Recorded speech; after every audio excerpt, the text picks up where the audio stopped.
वैसे तो ऐसा कहा जाता है कि आप जिंदगी में जितने ज्यादा खुश रहेंगे आपको उतनी ही कम नींद की जरूरत पड़ेगी, लेकिन फिर भी बहुत से ऐसे लोग होते हैं जो कि रात को जब सोने जाते हैं तो उनके दिमाग में बहुत सारे थॉट्स, बहुत सारे विचार चलते रहते हैं जिन्हें वो रोक ही नहीं पाते, उन्हें कंट्रोल ही नहीं कर पाते और जिसकी वजह से उन्हें नींद ही नहीं आती। और अगर आपके साथ भी ऐसा है तो आपको क्या करना है, मैं आपको मेरे पर्सनल एक्सपीरियंस के साथ बताता हूं।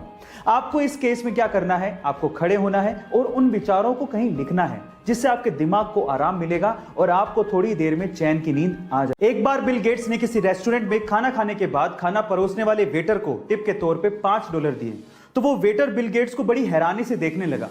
तो इस बात पे बिल गेट्स ने वेटर से पूछा कि क्यों भाई, क्या हो गया, तुम मुझे इतनी हैरानी से क्यों देख रहे हो।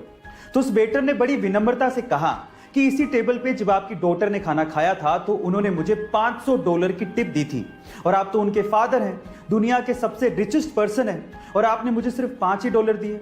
तो इस बात पे बिल गेट्स ने जो कहा वो आप लोगों को सुनना चाहिए। बिल गेट्स ने कहा कि उसके पिता दुनिया के सबसे अमीर आदमी हैं पर मेरे पिता नहीं। गाइस, इसलिए कहा जाता है कि आप कितनी भी सक्सेस की ऊंचाइयां छू लें, आपको अपने पास्ट को कभी नहीं भूलना चाहिए क्योंकि वही आपका सबसे अच्छा टीचर होता है। मार्केटिंग आपके बिजनेस का एक बहुत इंपॉर्टेंट पार्ट होता है और अगर आप अपने प्रोडक्ट की मार्केटिंग बहुत अच्छे से करते हैं तो आपके बिजनेस के वारे न्यारे हो सकते हैं और कुछ ऐसे ही कर दिखाया मैकडोनल्ड ने। जी हाँ गाइस, रिसेंटली मैकडोनल्ड ने बहुत ही क्रिएटिव मार्केटिंग बोर्ड्स इंस्टॉल करवाए हैं। क्या खास बात है इनकी, मैं आपको बताता हूं। इन क्रिएटिव मार्केटिंग बोर्ड्स में दिन के अलग अलग समय आपको कौन सा बर्गर या फिर मैकडोनल्ड का कौन सा प्रोडक्ट अच्छा लगेगा या भाएगा उस पे छाया का निशान पड़ता है और दिन में सूरज के चढ़ने के साथ साथ वो बदलते रहता है। गाइस, आपको मैकडोनल्ड का ये आजकल ऑनलाइन का जमाना है और आजकल लोग ऑनलाइन के थ्रू पेमेंट्स भी कर रहे हैं। कितनी अच्छी बात है। आपने भी कभी ना कभी किसी दुकानदार या मर्चेंट के क्यूआर कोड को स्कैन करके उसे ऑनलाइन पेमेंट जरूर किया होगा। पर मेरा सवाल यह है कि क्यूआर कोड में क्यूआर का मतलब क्या होता है, क्या आप जानते हैं? चलिए मैं आपको बताता हूं।